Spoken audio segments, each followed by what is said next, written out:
Hello mummies, ನೀವೇನಾದರೂ ನಿಮ್ಮ ಮಕ್ಕಳಿಗೆ ಈ ಥರ ಒಂದು ದೋಸೆನ ಮಾಡಿಕೊಟ್ಟಿದ್ದೀರಾ ಕಲರ್ ಆಗಿ ಅಂದರೆ ಮಕ್ಕಳು ಬೇಡ ಅನ್ನೋದೇ ಇಲ್ಲ, ತುಂಬ ಚೆನ್ನಾಗಿರುತ್ತೆ, ಇಷ್ಟಪಟ್ಟು ತಿಂತಾರೆ. ಮಕ್ಕಳಿಗೆ ಆದಷ್ಟು ತರಕಾರಿನ ಕೊಡಬೇಕು, ತಿನ್ನಲ್ಲ ಅನ್ನೋ ಟೈಮಲ್ಲಿ ಡಿಫ್ರೆಂಟ್ ವೇಲಿ ನಾವು ಕೊಡಬೇಕಾಗತ್ತೆ. ಸೊ ಇವತ್ತು ಬೀಟ್ರೂಟ್ ದೋಸೆನ ಮಾಡ್ಕೊಳ್ಳೋದು ಹೇಗೆ ಅಂತ ನೋಡ್ಕೊಳ್ಳೋಣ. ಅದಕ್ಕಿಂತ ಮುಂಚೆ ಎಲ್ಲ ಹೊಸದಾಗಿ ನೋಡ್ತಿರೋ ಬೇಗ ಹೋಗಿ ಫಾಲೋ ಮಾಡ್ಕೊಳ್ಳಿ. ಹಾಗೆ ಮಕ್ಕಳಿರೋಂಥವ್ರಿಗೆ ಈ ವಿಡಿಯೋನ ಶೇರ್ ಮಾಡಿ, ಅವ್ರಿಗೂ ಕೂಡ ಹೆಲ್ಪ್ ಆಗುತ್ತೆ.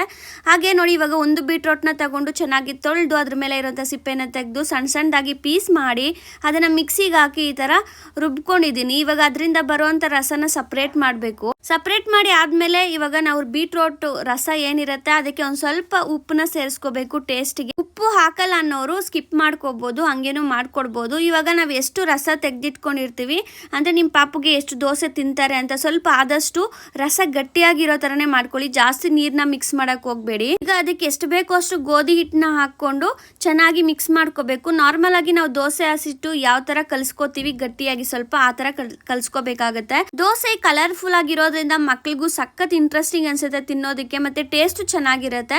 ಆದಷ್ಟು ಮಕ್ಕಳಿಗೆ ಬೀಟ್ರೂಟ್ ನ ಕೊಡಬೇಕು. ಬ್ಲಡ್ ಸೆಲ್ಸ್ ಎಲ್ಲ ಚೆನ್ನಾಗಿ ಇಂಪ್ರೂವ್ ಆಗಬೇಕು ಅಂದ್ರೆ ಬೀಟ್ರೂಟ್ ನ ಆದಷ್ಟು ರೈಸ್ ಅಥವಾ ಏನಾದರೂ ಈ ತರ ಮಾಡ್ಕೊಡಿ. ನನ್ನ ಅಕೌಂಟ್ ಅಲ್ಲಿ ತುಂಬಾನೇ ರೆಸಿಪಿ ಎಲ್ಲ ಇದಾವೆ, ಒಂದ್ಸಲ ಟ್ರೈ ಮಾಡ್ಬೋದು ನೀವು. ಬೀಟ್ರೂಟ್ ಅಲ್ಲಿ ಯಾವ್ಯಾವ ತರ ಎಲ್ಲ ಕೊಡ್ಬೋದು ಅಂತಾನು ಒಂದು 3-4 ವಿಡಿಯೋ ಹಾಕಿದ್ದೀನಿ, ಹೋಗಿ ಚೆಕ್ ಮಾಡ್ಕೋಬಹುದು. ನನ್ನ ಯೂಟ್ಯೂಬ್ ಚಾನಲ್ ಅಲ್ಲಿ ಕೂಡ ಇದೆ. ಈಗ ದೋಸೆ ರೆಡಿ ಆಗಿದೆ, ಇಷ್ಟು ಸ್ಮೂತ್ ಆಗಿದೆ ನೋಡ್ತಿರ್ಬೋದು. ನಮ್ಮ ಪಾಪುಗಂತೂ ಸಖತ್ ಇಷ್ಟ ಆಗುತ್ತೆ ನಾನು ಮಾಡ್ಕೊಡೋಂಥ ರೆಸಿಪಿ ಎಲ್ಲಾನು. ಸೊ ನೀವು ಕೂಡ ಟ್ರೈ ಮಾಡಿ. ಹಾಗೆ ನಮ್ಮ ಅಕೌಂಟ್ನ ಫಾಲೋ ಮಾಡೋದು ಮಾತ್ರ ಮರಿಬೇಡಿ.